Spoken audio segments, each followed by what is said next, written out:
Today is December 23rd, and we are going to celebrate the season with 23 questions that you guys have asked us via Twitter. Yep. Now, one rule for this is you can't double up. Like, if you start answering a question, I can't like throw in my 2 cents. It's your question. We don't have time for that. Yeah. Except for once when you get your own mulligan, where like if the other guy just says something you don't like, you one time throw in your 2 cents. Okay. All right, Freddie, what do you got? First question. This is from Street Civics. My content is rolling out slowly. Will this have an impact on organic growth model? Yes. You need some velocity, you need some momentum, and so definitely work on speeding that up a bit, especially in the first 40, 30, 40, 50 articles of your website. I'm gotta use mine now. What? Okay. So here's what. We have had some members of Project 24 who wrote the same number of articles as other people, but they dripped them out real slow, like one every 2 weeks, whatever, over the course of 2 years. Just never gained traction. It just, See, you just used half a chip because you just chipped in I think it's the link velocity is the part of the algorithm that was slow. It just didn't, for whatever reason, we've just seen several people that wrote it out really slow, a lot of spacing, and it didn't work as well. So while I don't think it's essential that you are a hurricane of content in the first 2 months, keeping up some kind of quick speed and it's good. Next, from Prodifius. I wanted to find out how to best write an About Me page that suits a small blog that establishes some authority in your space, even though you're new. I would think pretty broadly about you. So a lot of people want to create an about page, but they feel like their credentials are weak in the thing that they're working on. Let's say you're making something on woodworking and you've done woodworking in your garage, but you don't have a college degree in it or something. Think a little bit more broadly and just say, write about how long you have been interested in doing this. Talk about some of your mentors, even if they're online mentors. How did who have you learned from? Show pictures of lots of the projects that you have done. Show a gear guide of some of the stuff that you really like to use. Just if somebody came into your shop and said, wow, how'd you get started in this? Give them that answer. It doesn't have to have a list of credentials and degrees and be all fancy. It can be appropriate to whatever that topic is. Hui Havana asks, should I upgrade PHP for my site? If so, what version? Go ahead. Update it to the latest version. There are some functionalities that won't work well if you're still on like version 5 dot whatever. And so go ahead and upgrade to 7 dot whatever we're on. Usually your host will do this for you, tell you what to do. Yeah. How did that happen? I didn't hear anything, so. Hui Havana also asks, I didn't realize that this person got 2 questions in. Should I go for high potential traffic but hard to rank, or lower search volume but easier to rank? For my first site, I would probably say lower search volume and easier to rank. If you were to ask me today, I would probably go to the one that's more competitive because I feel pretty confident that I could do it. But for your very first time, especially, you're going to be learning a lot of new skills and trying and failing and stuff. And so go into the sports league where you have some easier success to win instead of jumping straight into the NFL.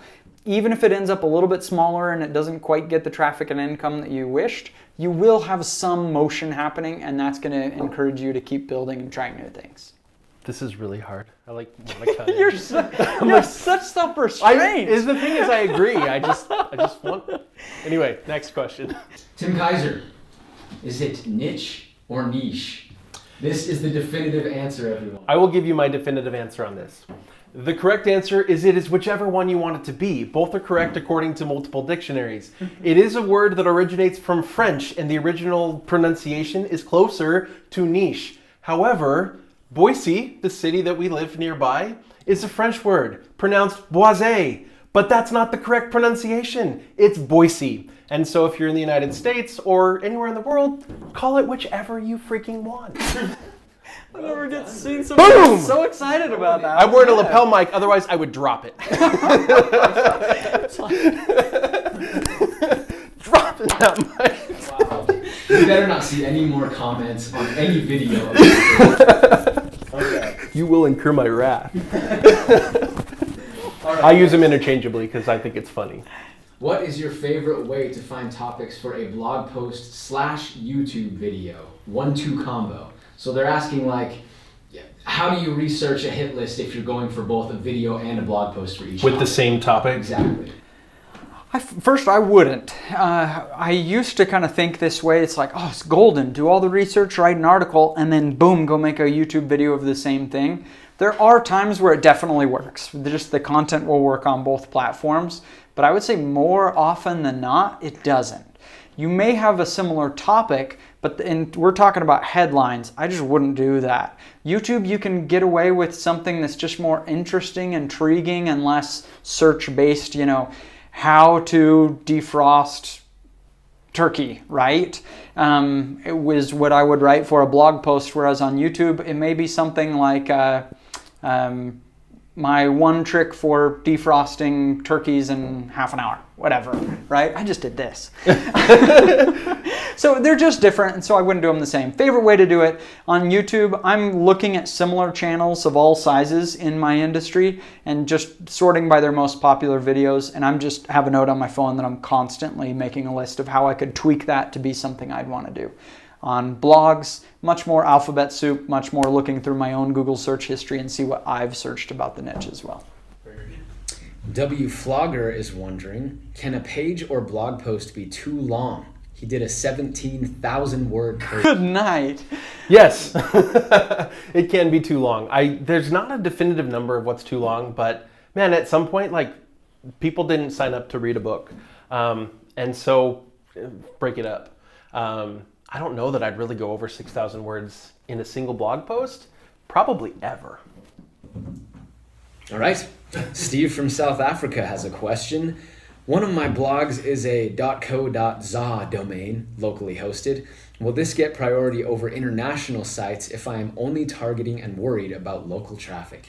So I don't know that you're going to get an actual priority in that local place for having a local domain. Other than when somebody Googles something and they see a pretty generalized .com and they see one with your specific country extension, it may feel more applicable, so you may get a better click-through rate just from that. But I don't know that Google is going to give you some kind of advantage. What I would be concerned with is where it's the situation where you're trying to hit an international audience and yet you're the .co.uk. Because then to everybody else it feels like this isn't applicable. So an advantage, I don't know if I would say that, but you don't want to do the reverse. I have a programming blog and have been writing content for about a year now. It climbed in page views up to 12,000 a month and started stagnating. How do I break this barrier? Well, it really depends on what you've done so far. If you're not creating content anymore, keep creating content. But it sounds like you're probably continuing to do whatever you've been doing. And probably what's happening is you're creating new content that's not bringing in new people, right? You're maybe trying to rank for very similar searches to where you're already ranking. And so it's not adding a lot more value. And so I would maybe start to branch out your content. Look for some new search terms that you can win. That you can just definitely win, that are maybe low competition, or that you can just create a better resource than the alternative. I would also make sure that the kind of content you're creating isn't that commodity content. I would focus on creating some resources that are just super helpful. Maybe work on your interlinking strategy a little bit so that you get a higher click-through. I don't know, there's probably dozens of things that you could do, but just keep working on it because eventually you'll break through. It's like anything else. If you keep working at it and keep working at it, you're going to break through that plateau. Andre is wondering, if let's say your domain name was the name of a random technical book, would you proceed? I checked for trademarks, as you had mentioned in one of your videos, but nothing came up. So it's not at all a clear question. The fact that it's the name of a book, but was that book regionalized to a specific place? Is that book also a general term? Something like fixing cars is the name of the book. Well, you can't trademark fixing cars. It's just It's merely descriptive of what it is. So it's not as black and white as that. There would be a lot of factors to look at. So we just can't answer it. I have 2 active websites where I'm blogging. One has a store and the other info products in 2020. Both have active YouTube channels. I only recently discovered your products. Should I start fresh or keep going with all of my current channels? Most definitely start over. No, I'm kidding. It just really depends on where you're at. If you have some traction, you can take the principles you're learning and apply it to what you've already done and just grow and advance from there. If you've gone kind of the completely wrong direction and done a bunch of black hat link building and stuff that's just going to hold you back, then maybe you cut the dead weight and you move on with something new. So it really does depend on what you've built so far and how much traction you've gained and whether or not it's clean enough that it's not going to get penalized and really hold you back. Nathan's wondering, what signals do I look for to know when my site is doing well enough to add affiliate links? Well, I wouldn't wait for any signals before adding affiliate links. I'd do that from day one as you're going on. Now, when you want to start obsessing about that and tracking your EPMP on each page and stuff to really ramp up, that's where you want to have some volume so that you can have good numbers as you're testing things to know what worked and what didn't. Anywhere around between 10 and 30,000 page views is where I think most people are going to start doing some real optimization of that traffic to get a higher earnings rate. For us, it's going to be more like the 30 to 50 because we know we can get traffic, and it's just not as exciting until we get a little bit higher. But I think most people around 10,000, it's enough traffic to start doing some testing. Adam doesn't have a niche site. It's a general travel site. Any specific tips for travel sites? Oh man, don't make it about you. For the most part, nobody cares. You really do have to have something really unique and intriguing about you for any sort of travel blog where it's just about you and your travels. Make it about the user. What can you do to help the user? If you're traveling around a certain area and you found these are the best local hole-in-the-wall restaurants that none of the tourists know about, that'd be a good topic for a blog or for a video. And so if you're going to do travel, think about the user and think about creating content that's geared toward things they're actually looking for. That goes for really any blog. Was Outdoor Troop created with WordPress? Yes. Do you have a video on the top content management systems? Most effective themes for SEO? Your thoughts on Blogspot? So many! Use WordPress. We've tried lots of different things. We have talked a little bit about Squarespace and Wix before. They're really capable. Setups for a blog, but they really lock you in too. And so I would just not do it. If you're trying to build a business online, you need total control. And as flexible as those are, they don't give you total control. And so I just would not do that. It's not hard to create WordPress. More than 25% of the entire internet is WordPress. It's just a great system to go with. There are competitors and great software coming up, but you will have no limitations if you choose WordPress, and so that's what I'd do. All right, this guy just got stuck on something. If someone pins his blog post, how can he modify it so that the pinned picture is Pinterest ready? Lots of P's there, and not just a blog ban. To get your pinned photo Pinterest ready, here's the thing: you can't go change somebody else's pin. As far as I know, if somebody else pinned it and they pinned it with a different photo, that's their pin, right? But in terms of having your blog post Pinterest ready, so when somebody does pin it, they can select a good Pinterest ready image. You can either include Pinterest ready images in the blog post, or you can put them in the blog post and hide them so that they're not visible when somebody's reading them, because they often take up just a lot of space. You can do that using a div tag. Just Google it, how to hide Pinterest images in my blog post. You'll find all sorts of tutorials showing you how to just put a tag in the text or in the code part of the text. On our theme Akabata, we've built that in. So I'm not trying to give it a plug there, but this is something that people want to do. And so we've built it in so that you can just add images to a blog post that are specifically for Pinterest. They won't show anywhere, but they're there in the back end. So if somebody actually tries to pin that article, those images will show up as optional images for them to pin. So that's how you do it. All right, I get hundreds of unnatural no-follow links. Is Google going to neglect that, or do I need to disavow them manually?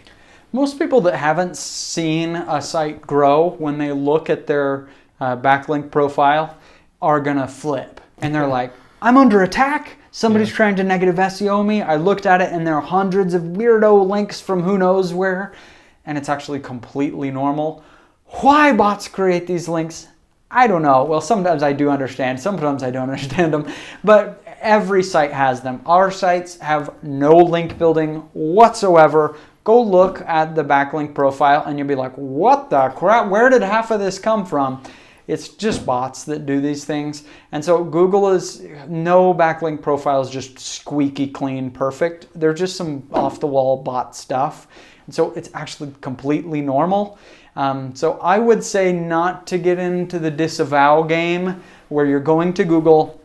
They have a tool where you can disavow, says basically don't credit me for this person that linked because I think it's a spam link. Because the danger is if a spam site links to you, that Google could say, oh, you're trying to do something funny with SEO and hurt you, right? And so I wouldn't get crazy with the disavow tool unless, one, you really know what you're up to. You've been around the block, you know what to look for and what's real and what's not real. Or number two, if you've received some kind of manual penalty, you know something weird has happened in relation to links on your site. Adrian's wondering, is it true you guys are releasing a WordPress plugin to auto-insert affiliate IDs into Amazon links? Indeed, it is true. We are working on a plugin. It's so how cool. it's going to be available, but man, it's going to be awesome. It will auto-insert your Amazon links, but it will do so much more. It'll manage all of your affiliate links for you. You just put them in, and then using a short code, it'll give you a little drop down so you can select which link to insert here, and you'll have a link that includes all of your tracking codes, so you don't have to remember all of them. And on a lot of the affiliate networks, you have to I want to link to this page. And so you take that URL and you go run it through their tool and it spits out a link. You build those one time and you're done. Project 24 members are going to see it really, really soon. And It's it awesome. is going to make you more money. And yes, we will be using it on all of our sites, and Project 24 members will have it very soon. Here's a question from SuccessVet. What is the forum software you're using inside Project 24? Discourse. Next, can you give me some tips on how to use free images on WordPress? And you get the easy ones. You have to be careful with, there are places where you can go pick up images that are free and that are supposedly royalty free to use. You got to be super careful with that. A lot of times those image databases have images that have just been stolen. Somebody copied them and they uploaded that saying, oh yeah, it's my image and it's free to use. Just pay for your images. I know that sounds kind of crazy. Either pay for them or take them yourself. The best images in a new blog especially are going to be the ones you take because they'll be genuine, they'll be authentic. If you need stock imagery, just go get a plan. We've been using 123RF. They got plans that work really well, but there are dozens of legit sources out there for good stock images. And if you paid for a license, you're good to go. 2 more questions. Flexit Co Clothing asks, currently I am a full-time nursing student and my question is it still a good idea to start my website and only be able to upload articles once every 3 weeks, or create articles and once I have enough, then create my website and start uploading? I'm sorry, but you need some tough love. I'm sorry. Everyone is busy.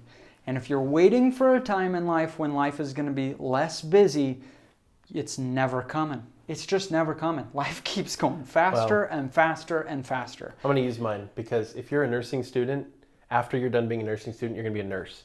And life will still be busy. I'm sorry. An article every 3 weeks is, get up an hour early. I know that sucks. I've done it for a long time. Or I did an hour before I went to bed every night. And I just got an hour less sleep for a while.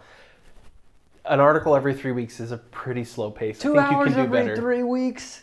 You can do it. I started my first site when I was a full-time law student, and I was doing a full-time internship, and I had 2 part-time jobs. You can definitely do it. And kids. And children. And you just got to decide you want it. And do you want success more than you want that 1 hour of sleep? If you don't, then don't do it. I'm not saying it's for everybody, but I am saying that like to build a business requires some sacrifice and unfun hard work. Yep. And the last question, when is Jim's new book, Work Energy, coming out? That was planted, wasn't it?